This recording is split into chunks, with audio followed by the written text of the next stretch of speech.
Muito bom dia a todos. Estamos aqui para apresentar a nossa proposta de trabalho que se chama A Construção do Ensaio Filosófico, de autoria minha, Janilson Prazeres, José Antônio Domingos e Maria Luísa Branco.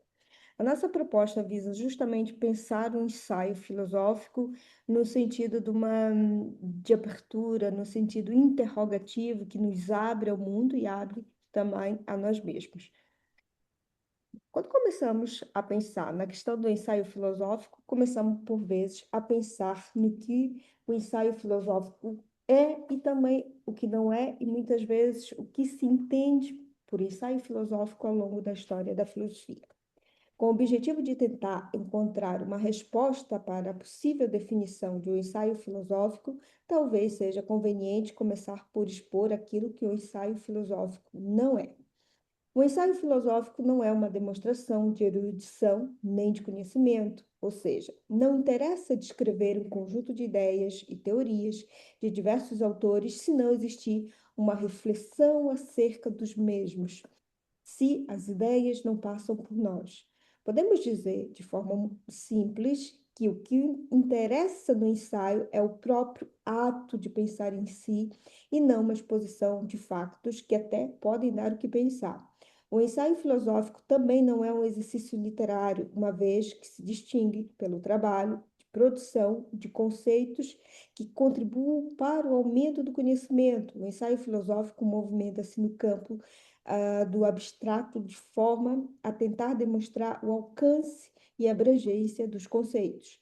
Nesse sentido, o ensaio filosófico não configura um amontoado ou um somatório de argumentos simplesmente, embora o caráter argumentativo acentuado do ensaio seja o mais conhecido, e em que se assume o risco da defesa de uma tese, o confronto das ideias, dos argumentos, de apresentar os estudos e análises sobre uma determinada tese para defender uma posição. Contudo, o ensaio também é caracterizado por uma parte profundamente pessoal, um exame, uma reflexão pessoal profunda, embora o ensaio filosófico não deva ser um mero relatório ou repositório de sentimentos, impressões e opiniões. O ensaio pode obedecer a diferentes estruturas, como, por exemplo, a estrutura dialética ou do confronto de noções, e diferentes linhas de argumentação em que o autor deve seguir pontos de referências para manter a orientação do objetivo do ensaio. É preciso ter um fio condutor e ter a clara natureza do tema escolhido, tema, tese escolhido. Assim, nesta abordagem, o que se espera de um ensaio filosófico é a crítica a algo e que esta crítica deva ser fecunda, no sentido que a defesa de uma posição pode nascer em desacordo entre duas opiniões ou de um consenso. Contudo, compreendemos que o ensaio filosófico não possui apenas esta interpretação ou construção. O ensaio, usado pela primeira vez como título da obra de Montaigne, Essai, 1580, e logo a seguir, Essai, 1597, por Bacon, com referência expressa ao seu antecessor francês, o termo ensaio tem suscitado desde então não só diversíssimas interpretações e aplicações, mas também distintas teorizações, de modo que o que se pode dizer que nos encontramos face a uma forma cujos contornos e especificidades continuam abertos ao debate e a práticas entre si bastante diversas. No caso de Montaigne e Bacon, o ensaio parece assumir uma abordagem mais em termos literários, não tão submetido às regras e aos ditames rígidos da teoria dos gêneros. Assim, inaugura um lugar e uma espécie de forma nova para o ensaio. Esse caráter moderno do ensaio é acentuado, por exemplo, por Silvio Lima e Moussa de Moisés, pode ser relacionado com a tradição aforística, apotegmática e até dialogal, em que podemos encontrar antecessores nas literaturas clássicas, como os diálogos platônicos, a tradição latina da epístola, nomeadamente com Cícero e Sêneca, ou com os opúsculos morais de Plutarco.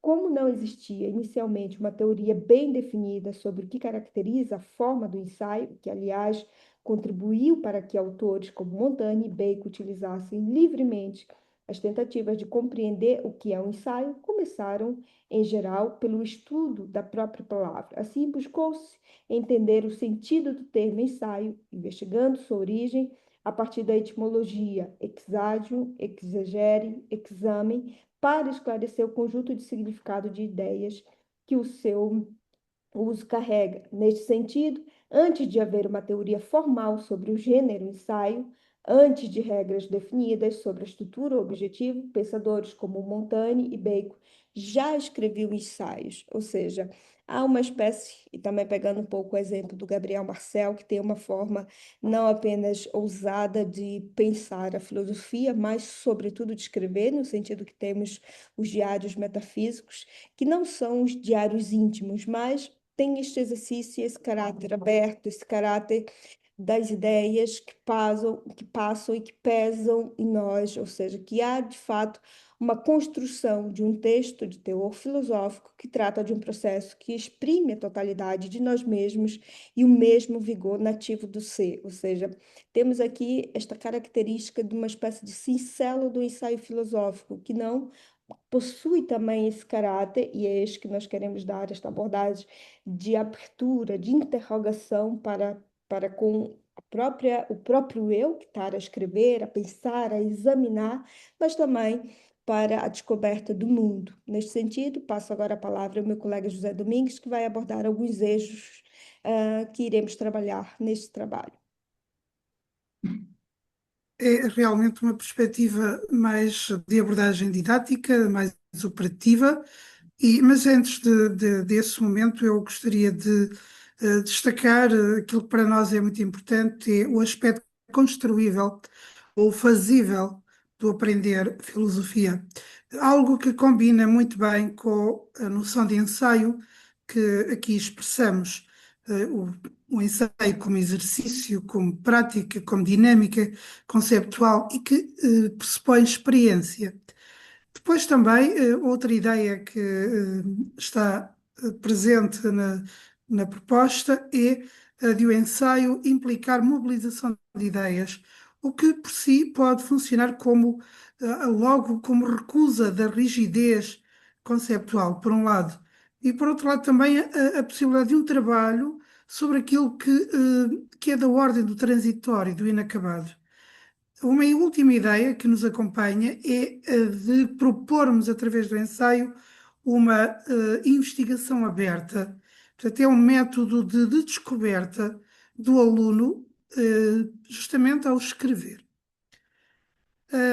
Para essa abordagem didática do ensaio, destacamos 5 eixos, ou propomos 5 eixos de abordagem, correspondendo cada um a uma forma possível de entrada no texto ensaístico. São eles a relação com o real, a relação com a subjetividade, a relação com a distância ou separação, a relação com o diarístico e a assunção de um estilo literário que compreenda a síntese do ser e escrever. O que se pode sublinhar em cada um, no que diz respeito ao eixo da relação com o real, destaca-se justamente o confronto do aluno com o que acontece e também a sua leitura por parte do aluno. O facto também de a leitura ser feita ou ser suscitada a fazer-se, ou sugerida a fazer-se a partir da própria existência celular, e deste modo a reflexão poder tornar-se um exercício de autenticidade, um genuíno pensar-se no mundo. No eixo relação com a subjetividade, é fundamental não se ocultar o autor no ensaio. O subjetivo é aquilo que não é fixo, nem o positivo, é aquilo que é dinâmico, e é precisamente o que o ensaio acompanha, essa dinâmica da subjetividade na leitura da realidade.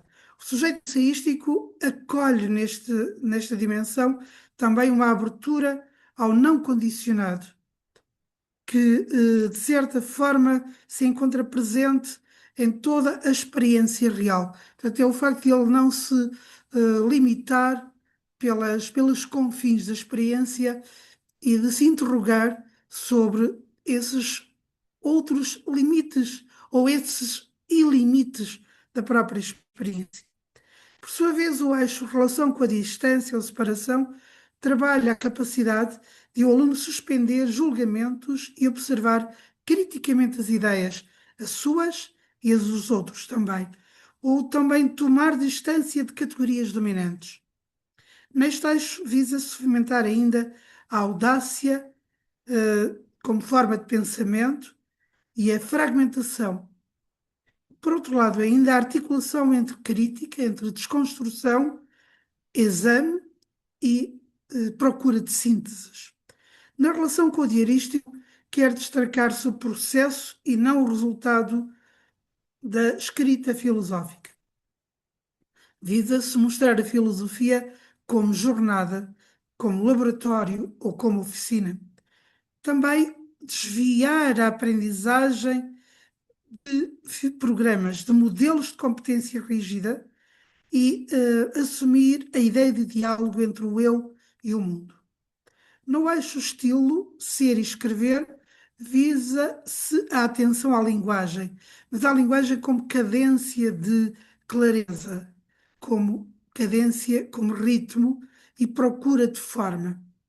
Assim, criar o estilo próprio equivale a fazer como que uma expressão da personalidade e do ser.